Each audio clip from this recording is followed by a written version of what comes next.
Hello everybody, welcome back to hardreset.info channel. In today's video, I'll show you how to easily change ECM RX in the CANON i-SENSYS MF657Cdw fax settings.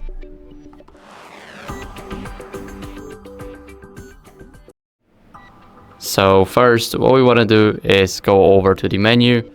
Now go to function settings and go to receive and forward.